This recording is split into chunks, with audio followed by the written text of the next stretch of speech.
Bendiciones a todos en el nombre de Cristo Jesús. Le damos la bienvenida de nuestra parte, su profesor Montalvo Suero, y de la Universidad Teológica Shalom. Alabado el nombre del Señor. A esta sexta y última entrega de nuestro diplomado de consejería cristiana. Ya estamos finalizando. Amén. Y por lo tanto, en esta unidad vamos a poner broche de oro, vamos a cerrar con broche de oro este interesantísimo diplomado de consejería cristiana. Por supuesto, hemos repetido una y otra vez que viene de parte del Señor, ya que en estos momentos que estamos padeciendo, la consejería cristiana es mucho más evidente por los casos alarmantes de crisis que se presentan en las congregaciones, y mucho más ahora cuando puedan reabrir otra vez las congregaciones. Cada iglesia vamos a confrontar un sinnúmero de situaciones. Recordamos que este diplomado ha llegado a ustedes por cortesía de la Universidad Teológica Shalom y de su rector, el doctor Henry Reyes. Bendiciones a todos en el nombre de Cristo Jesús, y comenzamos inmediatamente a esta última entrega del diplomado de consejería cristiana. Por lo tanto, esta es la unidad número 6 y vamos a estar viendo algunas interesantes preguntas de evaluación que usted al final va a contestar y la va a hacer llegar a nosotros. Esta es la primera pregunta. El tema de la unidad es las crisis de la transición de la vida. ¿Cuáles son las crisis de la transición de la vida? Y la primera pregunta es, ¿qué son las crisis de la transición de la vida? Segunda pregunta, ¿cuáles son los procesos para aconsejar en la crisis de la transición de la vida? Tercera pregunta, ¿cuáles son los enfoques para aconsejar en la crisis de la adolescencia, que es una etapa importante de transición? Cuarta pregunta, de ejemplo de lo que el aconsejado no debe hacer en la crisis de la infidelidad. Y número 5, enumere las 5 etapas del divorcio. La leí un poquito rápido, pero no se preocupe, que vamos a estar recargándola en medida que vamos desarrollando esta unidad. Por lo tanto, al comenzar en esta misma página, está el correo electrónico de la Universidad Teológica Shalom, que es asimismo Universidad Teológica Shalom 01@gmail.com, y en este correo, usted nos va a hacer llegar en lo que es su información personal, la dirección donde usted quiere recibir el certificado de participación de este diplomado, pero también estamos agregando un enlace de un formulario donde constan las preguntas que usted debe contestar. Elija una de estas vías para hacernos llegar la información que le estamos pidiendo, y esperamos que a todos les haya ido bien. Hasta ahora debo felicitar al grupo que está con nosotros, de excelentes estudiantes. Las respuestas que semana tras semana estamos recibiendo son muy efectivas, 100% efectivas. Por lo tanto, entiendo que son estudiantes muy nobles y que se han dedicado con empeño al estudio de este diplomado. Por lo tanto, le felicito en el nombre de Cristo Jesús de manera pública por el esfuerzo que han hecho en seguir paso a paso los temas de este diplomado.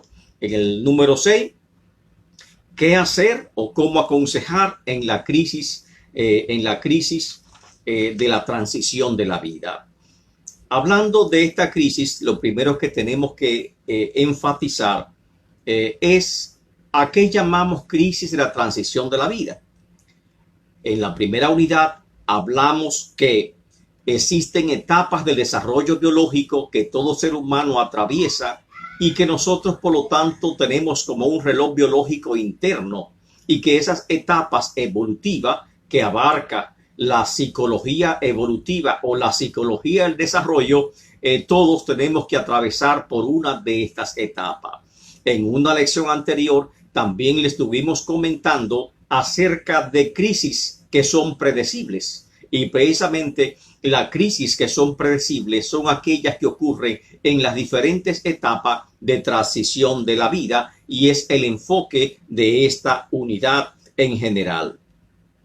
Según los sociólogos, y según los psicólogos, la vida se divide en varias etapas. Tenemos una primera etapa, que es la etapa prenatal, en el cual el niño está en el vientre de su madre, lo que es la primera etapa. Luego está la infancia, la niñez, la adultez, la niñez, la adolescencia, la juventud, la adultez y la ancianidad. En total, se pueden identificar fácilmente 6 etapas a través de las cuales nosotros, todos los seres humanos, atravesamos.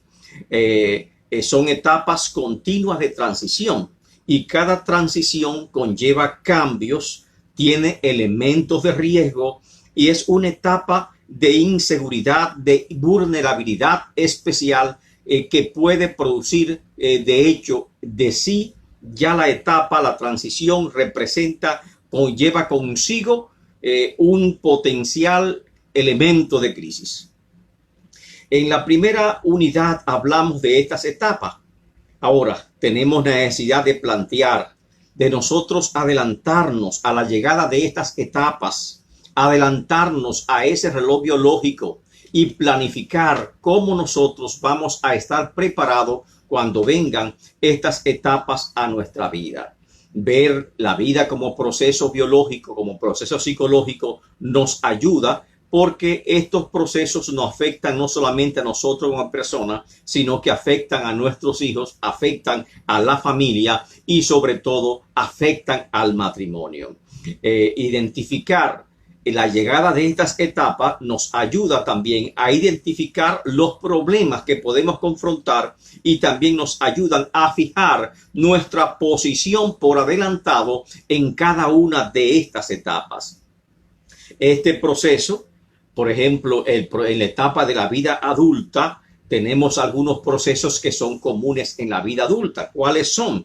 El matrimonio, el nacimiento de un hijo, la entrada del hijo a la escuela, el paso de nuestros hijos a la adolescencia, el inicio de los hijos en la universidad y el inicio de nuestros hijos a la vida adulta, y ahí se conoce como el nido vacío, el nacimiento de nuestros nietos, la jubilación, el retiro, la ancianidad, y cada transición genera, escuche bien, un potencial de crisis por sí misma.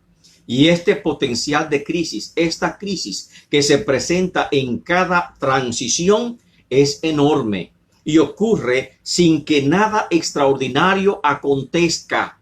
O sea, no tiene que haber otros elementos para que esa transición tal vez represente un estado de inestabilidad en ese momento. Simplemente la transición de por sí representa un elemento de crisis. Sin embargo, hay que notar que existen elementos agravantes que pueden hacer mucho más difícil esa transición. ¿Cuáles? Por ejemplo, en la etapa del matrimonio, un aborto hace mucho más difícil, o en esa etapa también la viudez, que es la muerte del cónyuge, lógicamente que agrava mucho la transición de la transición biológica en esa etapa. La separación del matrimonio, el divorcio, son agravantes que impactan fuertemente a la persona que está atravesando por una de estas etapas evolutivas. Una enfermedad larga o prolongada, la invalidez, la muerte, cambios económicos fuertes,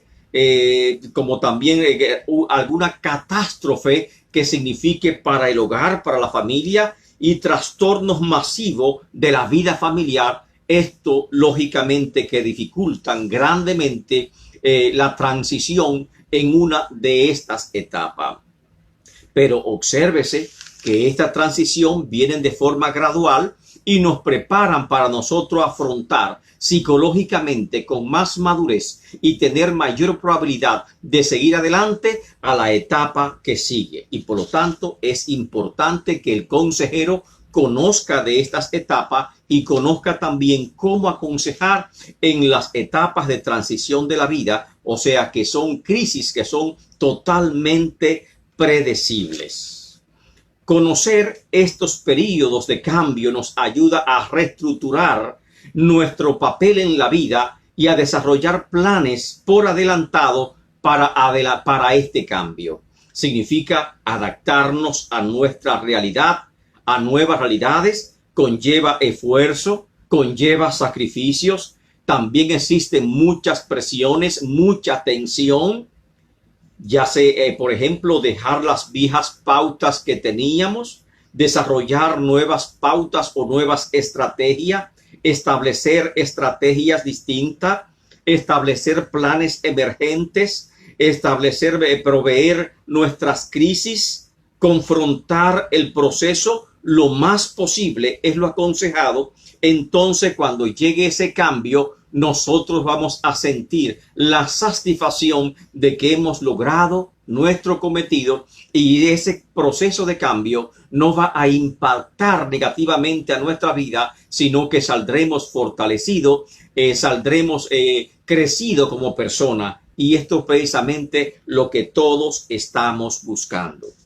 Así que ya usted tiene la respuesta de cuáles son, qué son las crisis de la transición de la vida. Estas crisis son etapas de desarrollo evolutivo, biológico y psicológico que nosotros experimentamos en cada una de las etapas, evolutivas, biológicas que atravesamos, ya sea la prenatal, lógicamente no es un estado consciente, pero es una etapa de la vida y que muchos desestiman, pero aún ustedes observan que la madre conversa con el niño que lleva en su vientre, y el niño que está en su vientre ya siente de aún el vientre de la madre, la voz de la madre la va identificando. Amén. Y no solamente eso, sino que ya el niño comienza a sentirse apreciado, comienza a sentirse amado, y a la inversa también el niño comienza a sentir el rechazo de la madre. Por lo tanto, psicológicamente es muy importante la etapa prenatal,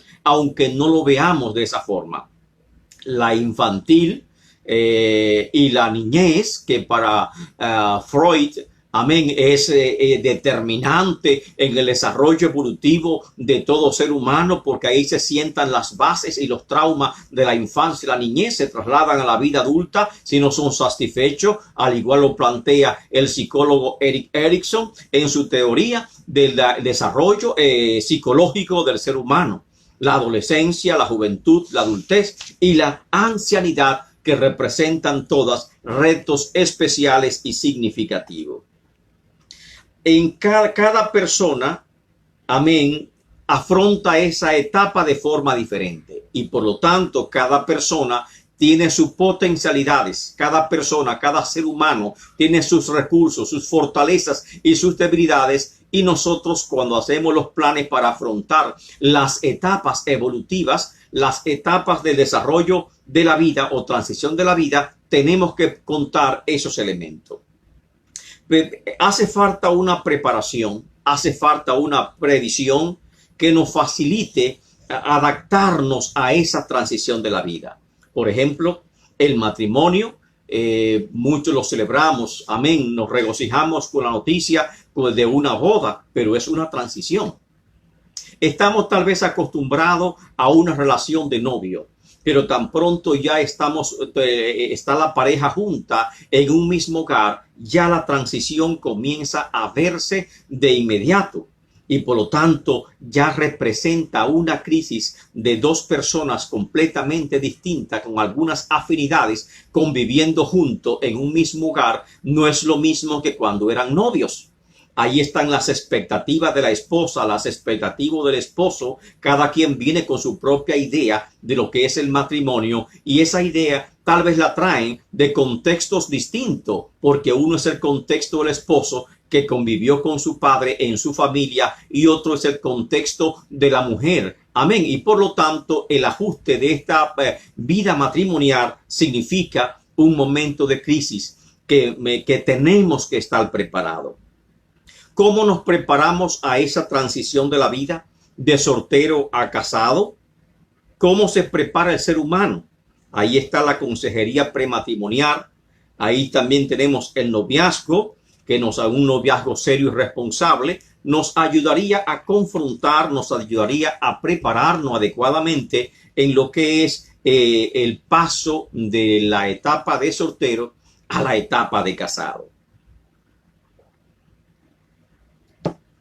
Por mucho tiempo, algunas congregaciones han establecido por norma no celebrar matrimonio sin que la pareja pase por la etapa de la consejería prematrimonial.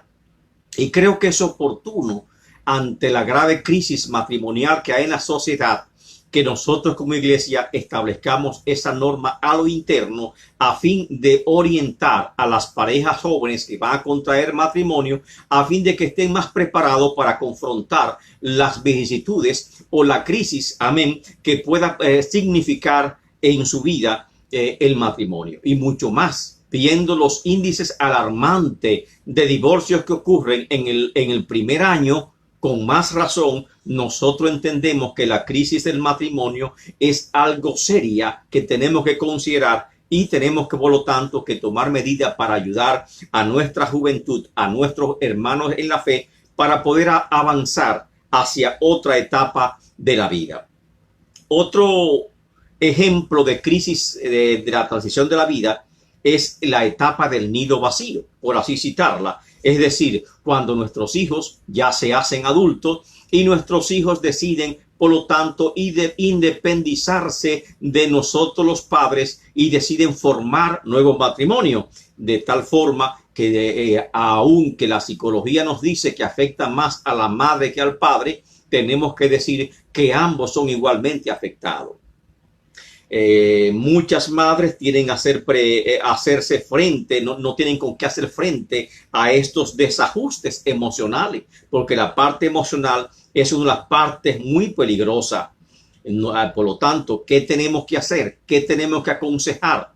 Y creo que la consejería y la información son necesarias aún antes de que nos llegue esa edad.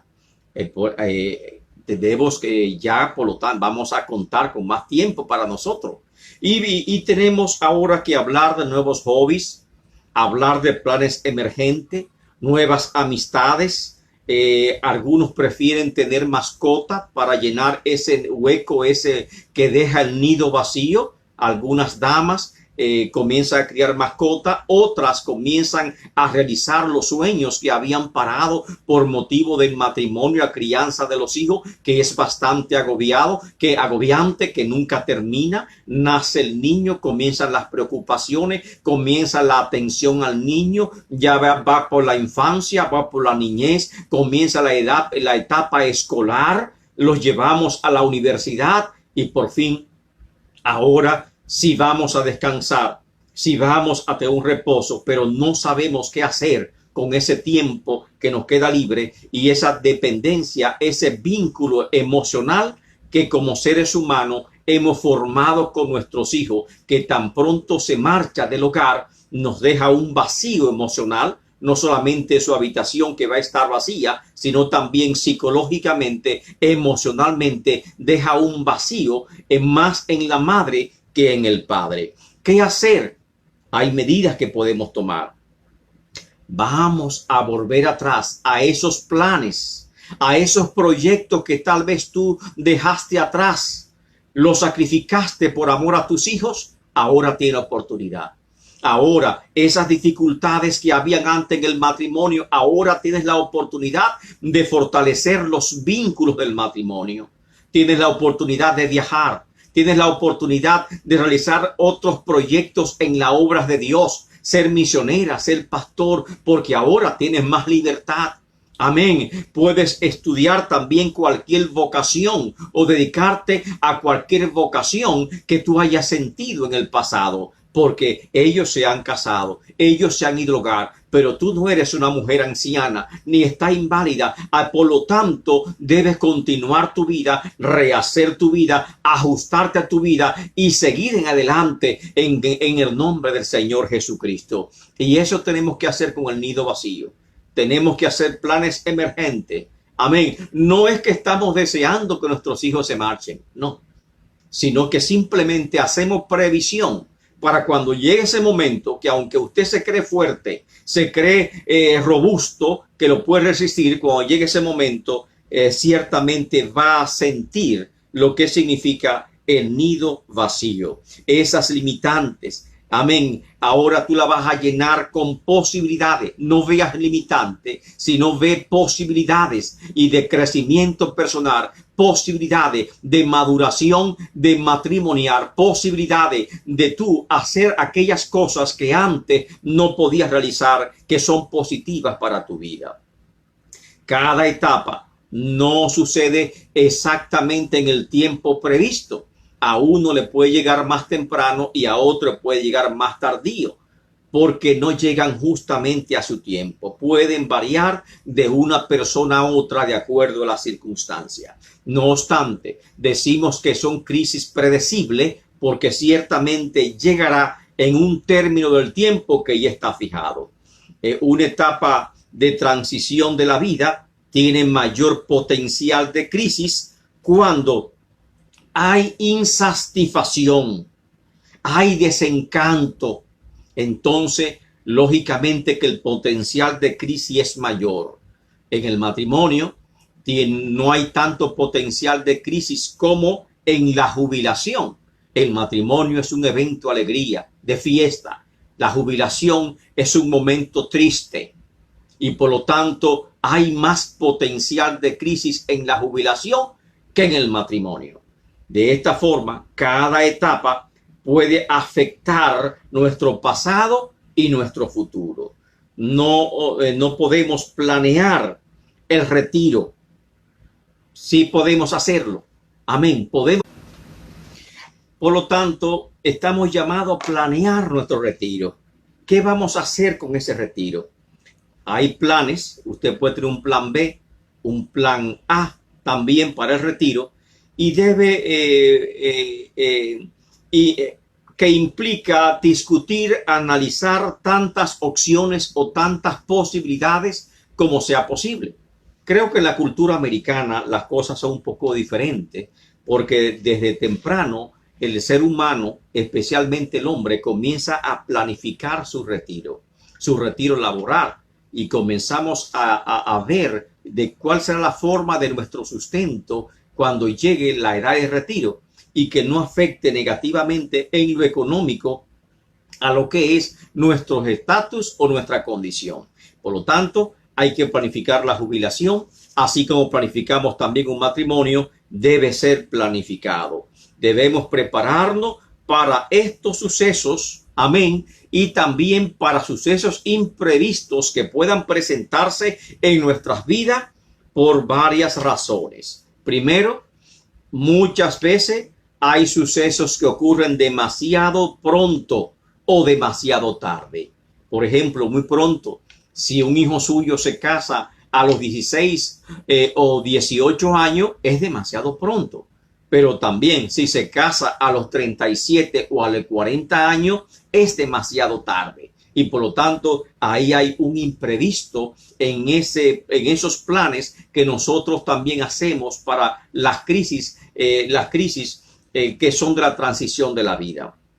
Por lo tanto, los planes que hacemos deben ser flexibles y contar también esas posibilidades.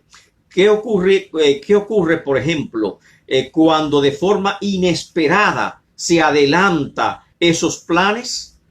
Surge un trauma, porque cuando llegan justamente a tiempo y nosotros los afrontamos con la realidad porque ya estamos preparados, de esa forma vamos a sentir satisfacción, vamos a sentir orgullo y un sentimiento de realización, porque ya nosotros estamos preparados para cuando llegue ese momento. Es decir, cuando su esposa esté embarazada, ya usted sabe que el nacimiento de su hijo va a llegar, pero cuando usted tiene todo absolutamente preparado y llega el momento de ir al hospital, usted simplemente está relajado, está tranquilo, porque todo está previsto y usted se siente orgulloso a disfrutar de su niño o de su niña con ese orgullo. Pero cuando se adelanta un poquito el parto y no está terminado esos planes, te sientes tal vez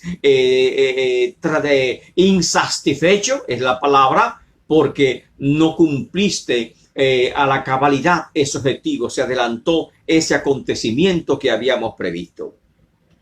¿Qué sucede cuando ocurre demasiado temprano? Hay límites también económicos. porque tal vez no estamos preparados económicamente para hacerlo. Y por esa razón, cuando la economía lo permite, siempre se habla de tener un colchón, un resguardo, algo de emergencia preparado para hacer frente a cualquier eventualidad que se pueda presentar en nuestras vidas. De esta forma, mucha gente tiene la capacidad de afrontar y manejar de forma razonable los sucesos súbitos e inesperados a destiempos que se presentan a nuestra vida sin que represente mayores niveles de ansiedad o mayores niveles de crisis en nuestras vidas. Ahora, ya sabemos cuáles son las crisis de transición de la vida. Y lo segundo sería ahora, ¿qué hacer cuando una persona en medio de una crisis de la transición de la vida acude a nosotros para recibir un consejo? ¿Cuáles son los pasos? Y ahí entramos a la pregunta número 2. ¿Cuáles son los pasos a seguir para aconsejar a una persona que en la transición de la vida acude a nosotros con alguna crisis? Paso número 1, reunir datos, que es lo elemental, la información, saber qué circunstancia, por qué transición está atravesando y cuáles son las circunstancias particulares que esa persona está atravesando. Si hay algún elemento que es agravante, y es el primer paso, reunir información. El segundo paso es identificar cuál es el problema, cuál es la dificultad principal causante de ansiedad, causante de tensión, causante tal vez de depresión en uno u otro grado que crea la crisis. ¿Cuál es el detonante de esta crisis o cuál es el elemento que ha llegado de manera sorpresiva a su vida y que causa esta crisis? Y cuando llegamos a ese segundo paso, que es identificar el problema, repito, ¿cuáles pasos tenemos que hacer? Número 1, reunir datos, información para determinar qué está ocurriendo. Número 2, el segundo paso, identificar claramente cuál es el problema o la circunstancia que está generando la crisis en particular. Y para esto tenemos que considerar algunos consejos que nos hablan de 4 fuentes principales que se presentan en las crisis de la transición de la vida. La primera es la dificultad de abandonar el estado anterior, porque el estado anterior tal vez ya nos habíamos acomodado, nos habíamos acostumbrado, y el estado anterior representa el status quo nuestro. Así que hay que luchar mucho más para alcanzarlo tal vez otra vez. Y nosotros tal vez no nos sentimos cómodos en adoptar o salir del estatus que teníamos porque hemos luchado demasiado para alcanzar esa posición y ahora tal vez entendemos que un cambio en esa posición no es de regocijo, no es de satisfacción para nosotros, lo aceptamos con dificultad. Entonces, ¿cuáles son las principales causas de la crisis de transición? La dificultad de abandonar el estado anterior. Segunda causa de la crisis, la dificultad de tomar decisiones concretas, o sea, de planear. Llegó la crisis, pero la persona no había trazado ningún plan, no tenía ninguna expectativa qué iba a hacer cuando llegue ese momento. Y es tomado completamente de sorpresa y no sabe absolutamente qué hacer y por lo tanto no está seguro y está lleno de incertidumbre. Y esa es la segunda dificultad en las crisis de la transición de la vida. La tercera es dificultad de poner en práctica las decisiones que ya había tomado, ya sea por falta de comprensión, ya sea por falta de información o ya sea por falta de preparación, que aunque hizo el plan, no se preparó adecuadamente o no tomó en consideración algunas eventualidades que se presentaron en el mismo. Y la cuarta razón es dificultad para concluir o cerrar la etapa de ese plan, ya sea porque le faltaron los recursos suficientes, ya sea porque se presentaron elementos que no fueron previstos. En otras palabras, vamos a repetir, debemos conocer que la mayoría de las crisis por razones evolutivas de la etapa de desarrollo de la vida tienen 4 fuentes principales. La primera fuente es dificultad en abandonar el estatus anterior. La segunda fuente que crea crisis es la dificultad para tomar decisiones correctas, es decir, de elaborar un plan porque lo toma por sorpresa. La tercera dificultad es la incapacidad de poner en práctica las decisiones que ha tomado. Y la cuarta dificultad es la dificultad de cerrar o concluir esos planes que ha realizado. Esas son las principales dificultades de crisis que generan crisis, generan potencial de crisis, tensión en las etapas de la transición de la vida. Por lo tanto, permítame recapitular. ¿Cómo podemos aconsejar en las crisis de la transición de la vida? Número 1, reunir datos, información. Número 2, identificar el problema, ya sea A, dificultad para abandonar el estatus anterior. B, dificultad de tomar decisiones concretas. C, dificultad de poner en práctica las decisiones tomadas. O D, dificultad de terminar el ajuste o de terminar el plan. El paso número 3, establezca un plan conjuntamente con el aconsejado. Y paso número 4, trazar los pasos a seguir, amén, de ese plan, aconsejando, alentando al aconsejado en cada una de estas etapas. ¿Cuáles son las áreas de consejería? ¿Cuál es el enfoque de la consejería en general en las etapas de la transición de la vida? Cuando una persona presenta una crisis y viene a nosotros para que la aconsejemos porque está atravesando por una crisis de la transición de la vida, lo tenemos que tener en cuenta es que tenemos que enfocarnos en su crecimiento personal. Recuérdese que es una etapa evolutiva del desarrollo biológico y psicológico de la persona que lo conlleva a un crecimiento personal. Por lo tanto, su enfoque principal como consejero es promover, procurar, alentar el crecimiento personal. Segundo,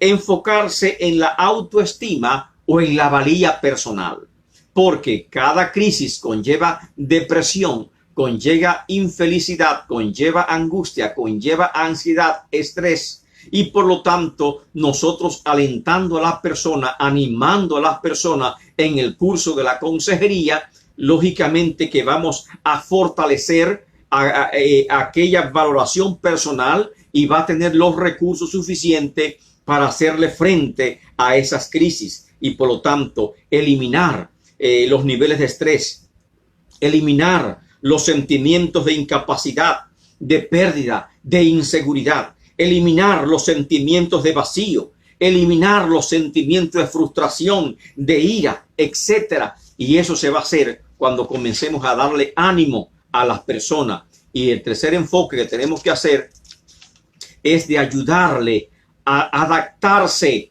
a la nueva etapa que le corresponde vivir de una forma positiva, orientándolo, informándolo, educándolo, incentivándole, dándole seguridad de su progreso, explicándole, amén, las posibilidades que tiene en esta nueva etapa, las ventajas que puede representar esta nueva etapa en su vida de crecimiento espiritual, de su relación con Dios, de su relación con su familia, de su relación con sus hijos. No verla desde un punto de vista negativo, sino las posibilidades, las nuevas puertas que se abren en esta nueva etapa de la vida. Y concluyéndola exitosamente, verá un crecimiento personal y espiritual muy adecuado delante del Señor.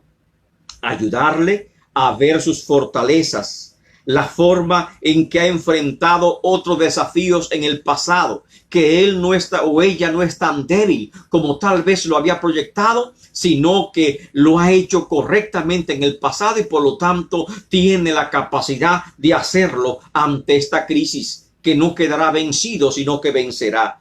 Ayudarle a comprender que eso es parte del crecimiento normal de la persona, que nada fuera de lo extraordinario está pasando. Y de esa forma, sea cual sea la crisis que está atravesando, si entendemos que es una crisis de la transición de la vida, ya tenemos las herramientas para aconsejar a la persona. Y ahí está. ¿Cómo vamos a aconsejarlo? Primero, reunir datos, información. Segundo, identificar la razón principal del problema o la dificultad. Amén. Tercer paso, establecer un plan para ayudar al aconsejado a salir de esa dificultad. Y cuarto paso, trazar los pasos a seguir juntamente con el aconsejado, amén, alentándole para que pueda avanzar hacia el próximo, la próxima condición. Estas son, en términos generales, lo que se llamamos la crisis de las etapas de la transición de la vida. Sin embargo, hay dos crisis que tenemos de esta transición que tenemos que enfatizar y no podemos dejarla atrás. Y vamos a ponerla tal vez como un tema número 2, y es la crisis de la adolescencia. ¿Por qué? Imagínense usted como pastor, una joven entra a su despacho, a su oficina, llorando y le confiesa que está embarazada. ¿Qué hacer? Otro adolescente entra a su oficina, a la oficina pastoral, y confiesa que la escuela no sirve para nada y que por lo tanto se ha propuesto dejar la escuela. ¿Qué hacer? Recibes una llamada de un padre que está en tu oficina esperando tu llegada, y se presentan los padres con un niño, con un joven de 17 años de edad, y que cuando llegas siempre te dicen: tienes que hablar con él porque no sabemos qué hacer. No quiere comunicarse con nosotros. Que le explique él lo que está pasando porque no sabemos. Mire, hemos encontrado estas pastillas en su habitación. ¿Qué va usted a hacer ante una sospecha de abuso de sustancias, de sustancia o de droga? Te llama otro padre para que visite a su hija que está ingresada en un hospital. Y cuando llegas al hospital encuentra un cuadro desgarrador en tu corazón. Una niña con apenas 14 años de edad en una cama sentada que parece totalmente un esqueleto porque sufre de anorexia, no quiere alimentarse. ¿Qué usted va a hacer ante estos casos? Estos casos, lógicamente, son un cuadro de algunas de las crisis que se presentan, amén, como detonante en el proceso de la adolescencia. ¿Qué es la adolescencia? Un periodo de desarrollo biológico, psicológico y sexual que comienza con la pubertad y termina con la llegada de la juventud. Es una transición de la vida de los jóvenes de que ocurre desde los 10 a los 19 años de edad aproximadamente, pero que la peor edad, según las estadísticas, parece ser los 14 años de edad.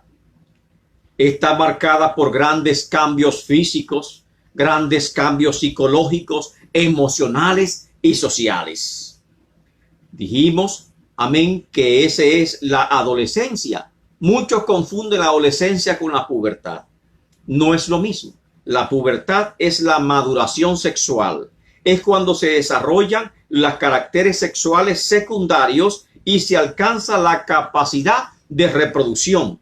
Y la pubertad ocurre entre los 10 y los 15 años de edad, dependiendo de la persona. Otros confunden la adolescencia con la juventud. Y no es lo mismo, porque la juventud comienza desde los 20 a 25 años de edad, según la estimación general. Por lo tanto, esta particular etapa de la vida, para algunos jóvenes, la adolescencia es un proceso continuo de crisis, con muy pocos periodos de calma. Para otros es más tranquilo, es más suave, intercalado con algunos procesos de crisis. Pero en conjunto, la adolescencia es el periodo de transición biológica más difícil de la vida, comparado para muchos con una montaña rusa, porque realmente existen muchos sentimientos encontrados, ideas encontradas, una lucha interna tremenda en el interior del joven o del adolescente, de sentimientos, emociones, pasiones que contrastan, pensamientos, ideas inquietantes, incertidumbre que tiene que ver con la salud mental, amén, tensiones de valor propio, de autoestima, que sufre bastante, del desarrollo sexual, que sufre bastante, de problemas de identidad, de personalidad y también del desarrollo hormonal de la persona. Realmente ya los que han atravesado lo que es la adolescencia estarán recordando esos momentos que vivieron cuando adolescente, pero sobre todo el ataque fuerte para adolescente que representa la sociedad en contra de ellos. Antivalores cristianos que a través de los medios de comunicación masivo son bombardeados una y otra vez con esos antivalores. Ataques sexuales, precisamente en un momento cuando sus hormonas están disparadas, no pueden ver un libro, no pueden ver un televisor, no pueden ver absolutamente nada, porque la sociedad entera está centralizada a la venta de la sexualidad y por lo tanto todo eso entran por sus ojos y entran por sus oídos. Los obligan también a tomar decisiones morales cada día. Cada día están en una lucha y tenemos como consejero que entender cuál es la lucha que día tras día vive el adolescente. Es una lucha contra Satanás y contra el sistema de maldad, face to face, rostro a rostro, cara a cara, que no hay reposo. Es una victoria diaria que hay que conseguir y por lo tanto tenemos que alentar a los adolescentes, tenemos que alentar a los jóvenes que están en nuestras congregaciones. ¿No le ha llegado a usted pensar por qué tantos adolescentes y tantos jóvenes deciden en esa edad no seguir en el evangelio? ¿Por qué no llegan a una edad madura a la iglesia? ¿Por qué hay tanta deserción escolar en esa edad? ¿Y por qué nosotros muchas veces como pastores permitimos que los jóvenes sean atacados en la iglesia? Son atacados en la sociedad a través de los medios de comunicación que presentan una imagen negativa de la juventud y de los adolescentes. Y también en la iglesia muchos se levantan presentando una imagen negativa también de nuestros adolescentes. Y esto tenemos que cambiarlo, porque son circunstancias que parece que no entendemos el proceso que ellos están atravesando. El adolescente se resiste a aceptar las críticas o consejos de sus padres. Es una etapa natural, no lo vea como algo extraño. Amén. El adolescente muchas veces visto como un rebelde por esta razón, y sus padres no entienden lo que está pasando con sus vidas, y sus vidas es una verdadera guerra, amén, contra todo el mundo, una guerra contra todo lo que les rodea. Algunos adolescentes, algunos padres también luchan con la separación o el divorcio de sus padres, porque los padres están divorciándose. Aparte de ser adolescentes, se agrava la situación de que sus padres están divorciándose o están separados. Se agrava la situación de la adolescencia, tal vez por las discusiones de los padres en el hogar. Se agrava la situación de la adolescencia con problemas o bullying en la escuela. Se agrava los problemas de adolescencia porque también es atacado con problemas de bandas en las escuelas o en el barrio o en el vecindario. Y por esa razón, no es de extrañarnos que precisamente esa edad, a partir de los 15 años, es la edad más peligrosa para el suicidio. Es la edad más peligrosa para la depresión. Según los estudios psicológicos, de 15 a 29 años es la edad de mayor índice de suicidio, no solamente en Estados Unidos, sino en el mundo entero. Y es precisamente en esta edad de la adolescencia donde existen 4 veces más posibilidad que una amenaza de suicidio termine ejecutándose. Y por lo tanto, tenemos nosotros que pensar que el adolescente muchas veces se encierra en su propio mundo, se aísla de los demás, y tenemos que ver los síntomas de esa crisis que ellos están haciendo para nosotros como creyente, como consejero, poder animar y orientar al adolescente. No es lo mismo una consejería de adulto que una consejería de ancianidad. No es lo mismo una consejería de jóvenes que una consejería de adolescente o de niño. O sea que cada consejero debe enfocarse en una especialidad o de conocer las características generales de cada uno de estos procesos y cada uno de estas edades. Por lo cual se recomienda documentarse, informarse de lo que es la psicología evolutiva o psicología del desarrollo, que nos habla de esas etapas del desarrollo desde varios puntos de vista, como Freud nos habla de la etapa del desarrollo sexual, pero también Erickson nos habla de la etapa del desarrollo psicológico, y otros autores nos hablan de los diferentes progresos que tenemos que esperar en una etapa y otra. El adolescente se encierra en su propio mundo. El adolescente desconoce cómo manejar muchas cosas que está confrontando, y precisamente por eso la adolescencia es una etapa crítica, porque para poder superarla exitosamente requiere la ayuda de los demás. No sabe cómo manejar el desánimo, no sabe cómo dominar las emociones, no sabe cómo dominar las desilusiones, las decepciones, y muchas veces reacciona con violencia, o reacciona deprimiéndose porque no entiende las emociones, y ahora es que se está acostumbrando a esas emociones fuertes, a esas pasiones que sacuden de repente su vida. Muchas veces quiere soluciones instantáneas, o está acostumbrado como niño a soluciones instantáneas, o está acostumbrado que sean los padres que resuelvan todos sus problemas, pero ahora entiende que él tiene que tomar responsabilidad en su vida y tiene que tomar decisiones. El doctor Kate Olson describe 3 etapas psicológicas de la adolescencia. La primera etapa, desarrollo del sentido de la identidad, que surge el concepto como individuo, como persona, que define su papel en la vida. El segundo concepto de desarrollo psicológico es el desarrollo del sentido social.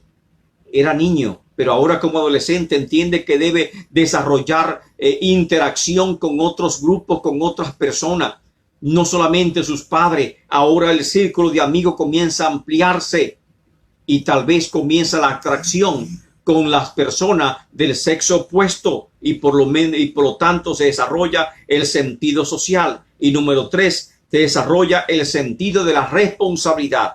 Ahora entiende que debe tomar decisiones. Ahora entiende que cada decisión que tome tendrá consecuencia en el futuro. A pesar de que eso tenemos que desarrollarlo en la adolescencia, hay adultos, por ejemplo, que parece que nunca han pasado por esa etapa, o que no superaron exitosamente esa etapa, y aún no entiende que nuestros hechos tienen consecuencia. La adolescencia debe abandonar la dependencia de sus padres. Otro aspecto importante, romper el cordón umbilical. Si los padres se resisten a su desarrollo, habrá tensión.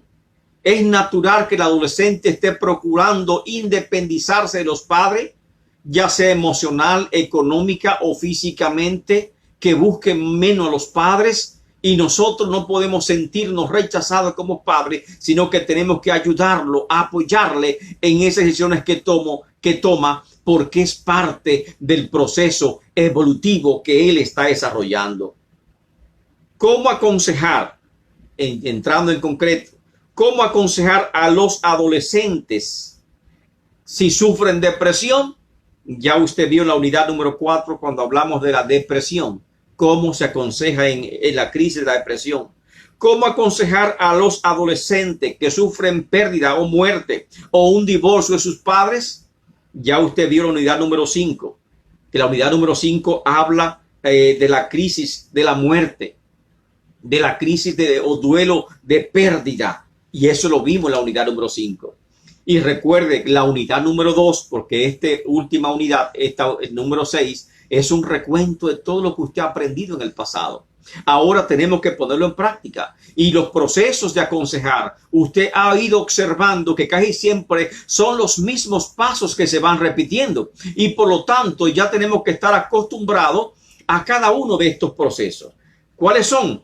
La etapa del proceso, acercamiento. ¿Para qué sirve acercamiento? Para establecer un vínculo, una relación de confianza. Segundo, información. Debe reunir la información necesaria de las circunstancias que está atravesando para luego seguir adelante. ¿Qué es? La categorización. Es decir, determinar cuál es el problema, identificar el problema, que es el paso número 3. El 4, decidir cómo resolver el problema, que es decir, trazar un plan. El número 5, ejecutar ese plan. Paso a paso, discutiéndolo con el aconsejado y paso a paso también ir estimulando a la acción al aconsejado. Ese proceso lo vimos en la unidad número 2. Amén. Y los principios bíblicos para aconsejar también ya lo vimos. Aprender a escuchar, aprender a preguntar, aprender a motivar, alentar, aprender a mostrar empatía, aprender a confrontar. Y en la adolescencia, la educación y la confrontación juegan un papel importante.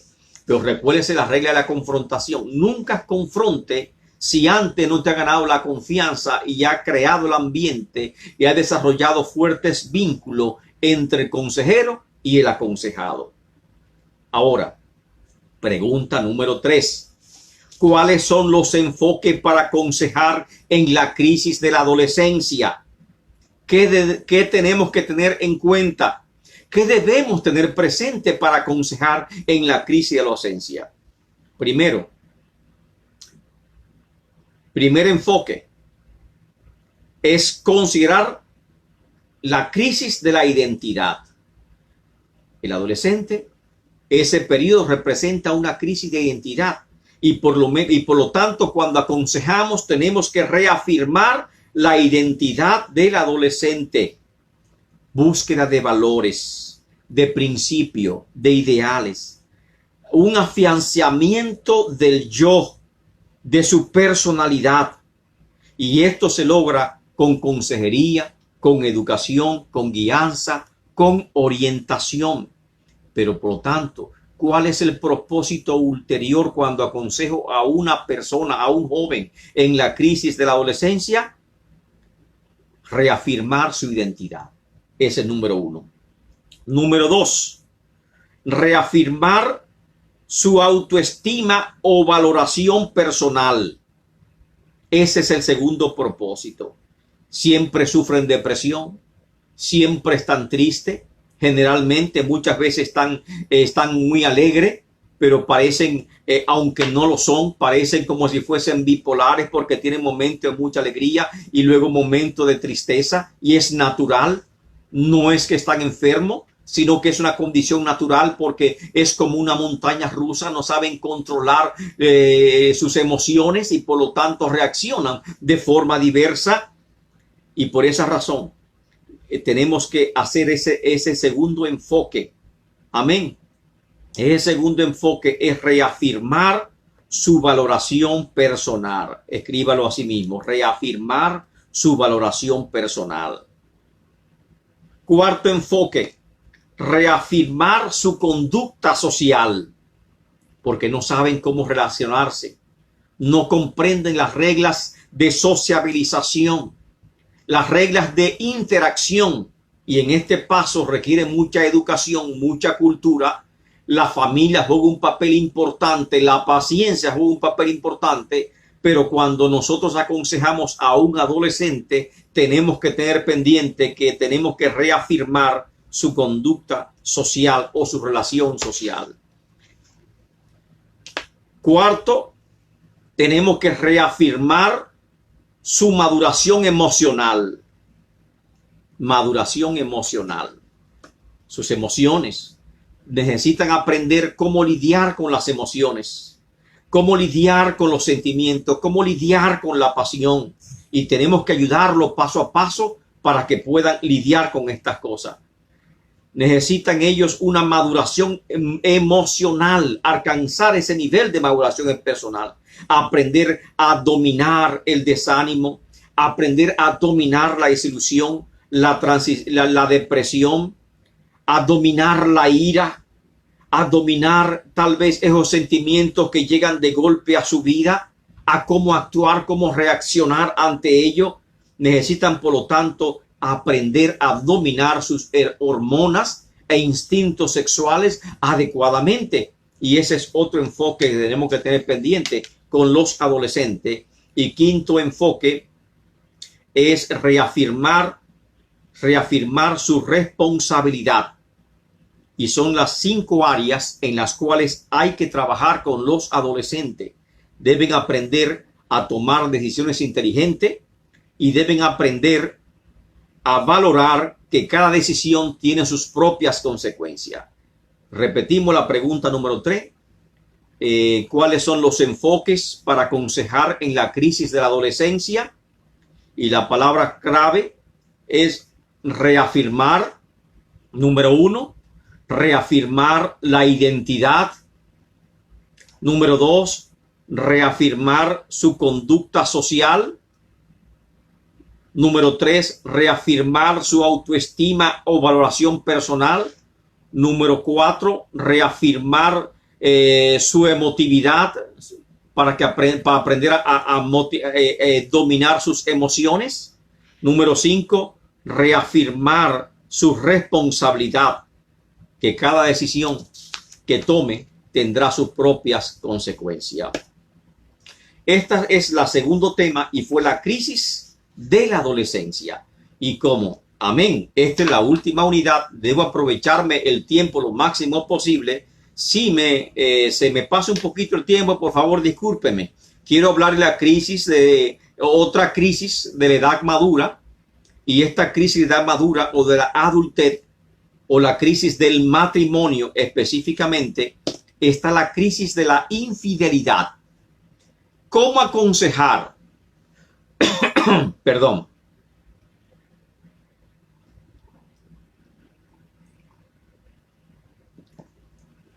Si se presentan ante su oficina pastoral para confesarle que ha sido infiel o para confesarle que su pareja le ha sido infiel, ¿cómo usted aconseja a esta persona?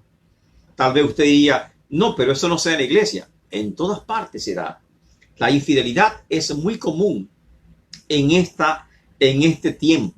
Y voy a obviar hablar de lo que es la infidelidad. Lo importante es que usted reconozca que cuando dos personas se casan, amén, se comprometen mutuamente a guardar fidelidad uno al otro. Y cuando ocurre una violación de ese principio de fidelidad, lógicamente que se rompe generalmente el matrimonio y generalmente causa gran trastorno a lo que es la unidad matrimonial.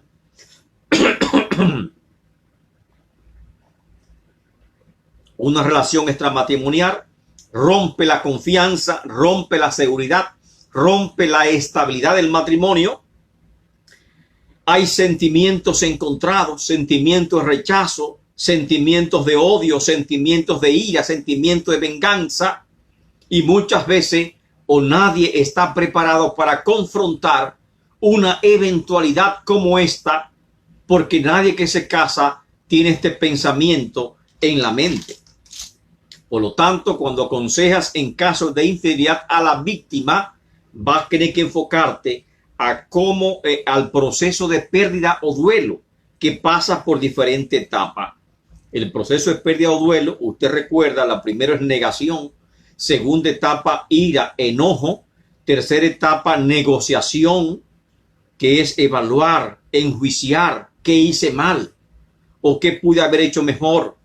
La cuarta etapa, depresión, y llega la última etapa, que es la aceptación, y después de la aceptación es que el problema viene a superarse. La infidelidad es un agravante, y ahí llega la pregunta número 4. Para aconsejar, ¿qué cosas debe el consejero recomendarle a aquel que fue víctima de infidelidad que nunca debe hacer? Creo que la pregunta es importante. ¿Qué no debe hacer la persona que ha sido víctima de infidelidad? ¿Qué tenemos que aconsejar? Número 1, no insultes, no vituperes. Esa es la primera reacción que ocurre cuando uno es víctima de infidelidad. No insultes, no vitupere. Número 2, no hacer actos de violencia, golpes, herir, destruir, romper, matar. No hagas actos de violencia. Número 3, no pidas detalles de la infidelidad. Número 4, no ir contra la otra persona con que tu pareja fue infiel. Cuando vayas con la otra persona, generalmente significa acosar, perseguir, insultar, herir, matar. Ni tampoco vaya contra la familia de esa persona, ni tampoco te presentes al trabajo de la otra persona.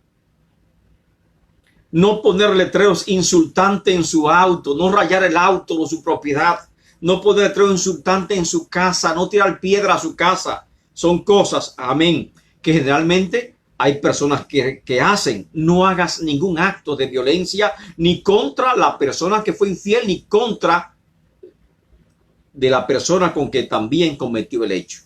Número 5, no publiques en periódico, ni en muros sociales, ni en Facebook el acto de infidelidad.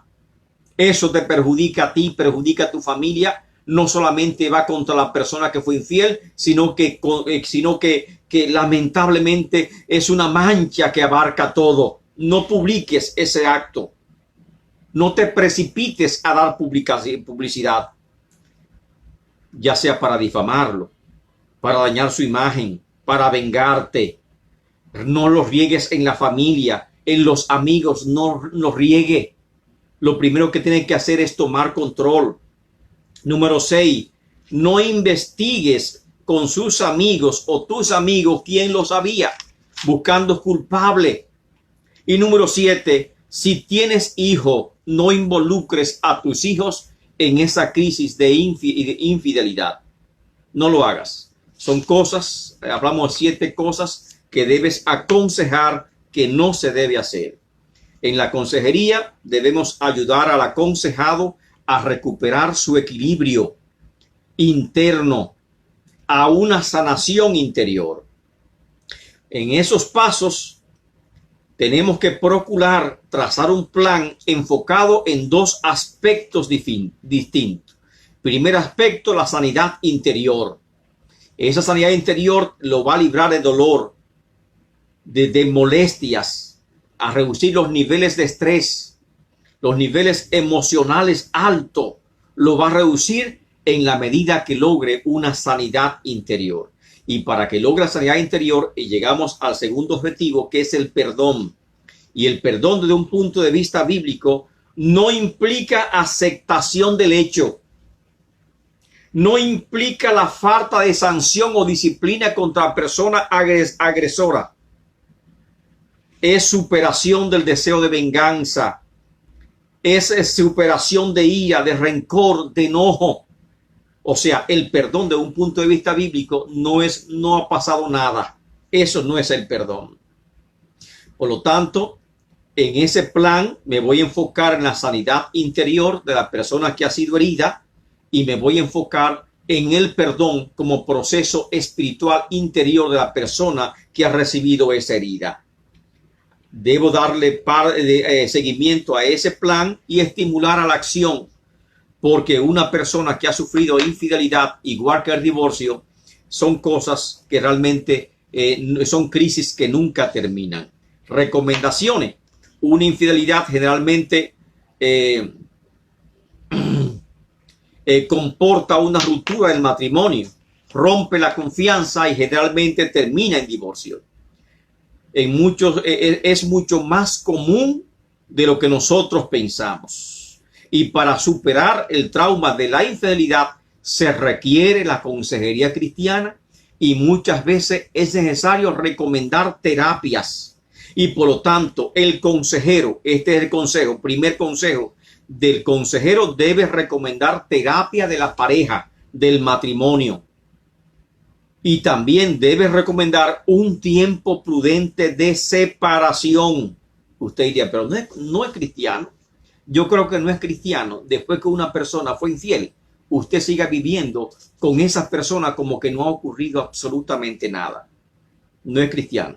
Como tampoco que tomes una medida precipitada y te divorcie completamente de él. Vamos a hacer las cosas paso por paso. Primer paso, hay que recomendar una terapia de pareja.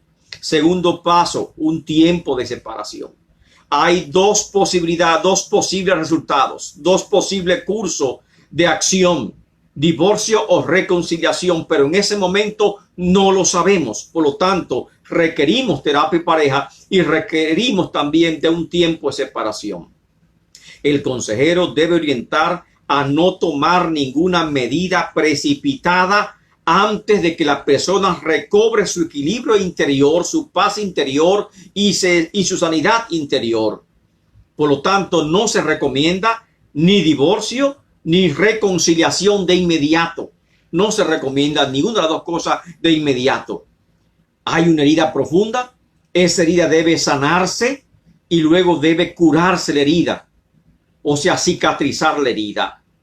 Hay razones bíblicas tanto para el divorcio como para la reconciliación. Las dos vías son perfectamente bíblicas.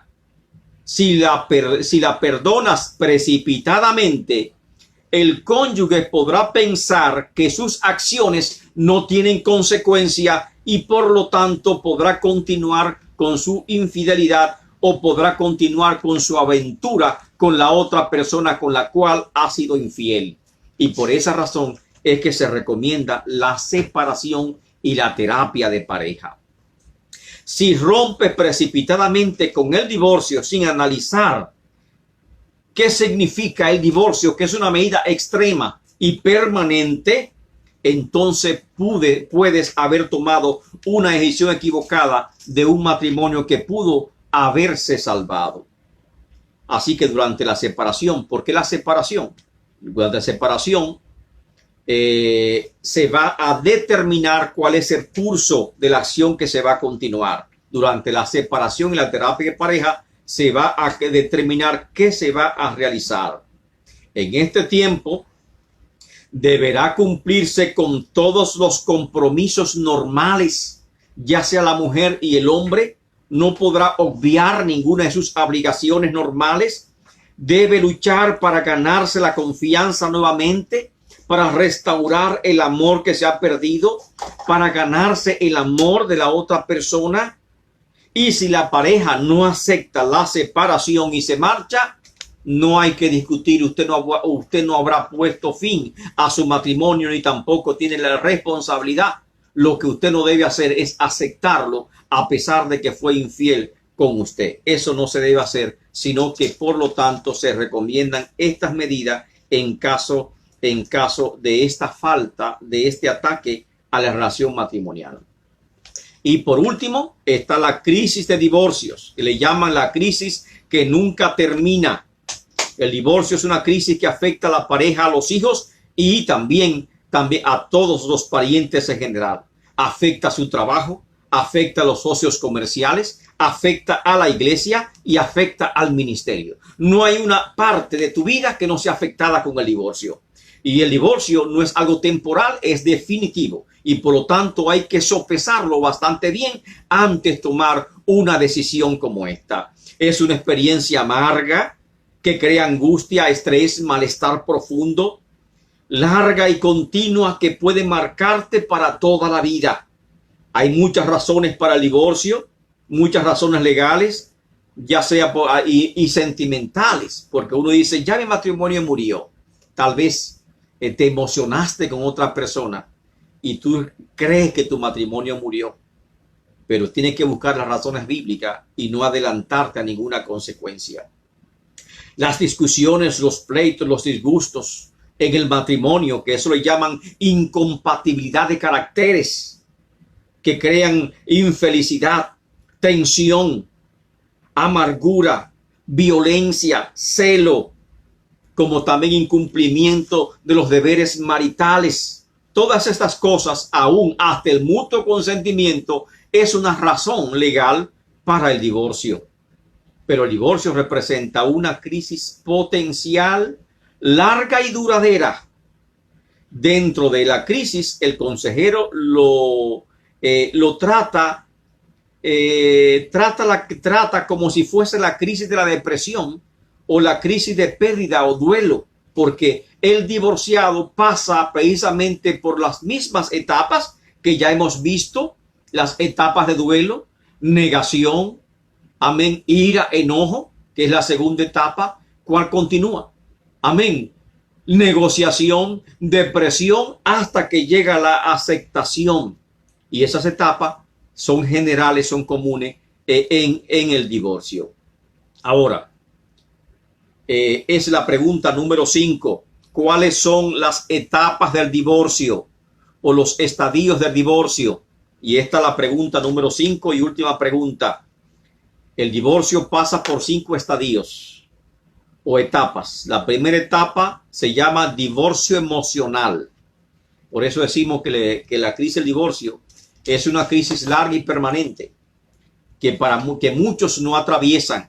Y para usted atravesar esa crisis generalmente necesita la ayuda de otra persona, porque muchas personas solos no están en condiciones de superar esa crisis. Divorcio emocional. Sanar tus emociones. Hay parejas divorciadas que nunca se han divorciado emocionalmente.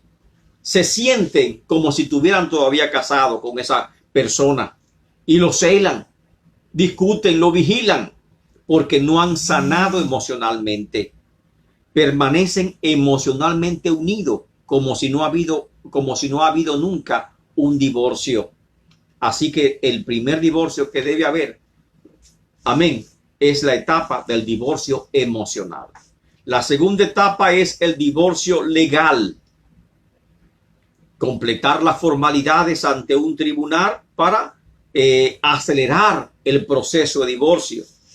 Y ahí en esa etapa de divorcio legal se toman muchas medidas, como la pensión alimenticia o child support, partición de bienes si es que hay, como también se toman medidas acerca de la custodia de los hijos, derecho de visita a los hijos. Son muchas las medidas y muchas las cosas que se tienen que considerar en la etapa de divorcio legal. Y la etapa de divorcio legal también es dura, significa emociones fuertes, encontradas, que tenemos que tomarla muy pendiente como consejero. La tercera etapa es el divorcio económico. Todo divorcio implica una pérdida económica. Implica el aspecto económico. Ahí está el child support, pensión alimenticia. Está nuevas rentas, porque había un solo gasto, ahora habrán 2 gastos. El gasto de cada una parte y debe ser cubierto por el esposo. Significa muchas veces cambio de trabajo. Significa, por lo tanto, muchas veces empobrecimiento. Y por lo tanto, hay un divorcio económico.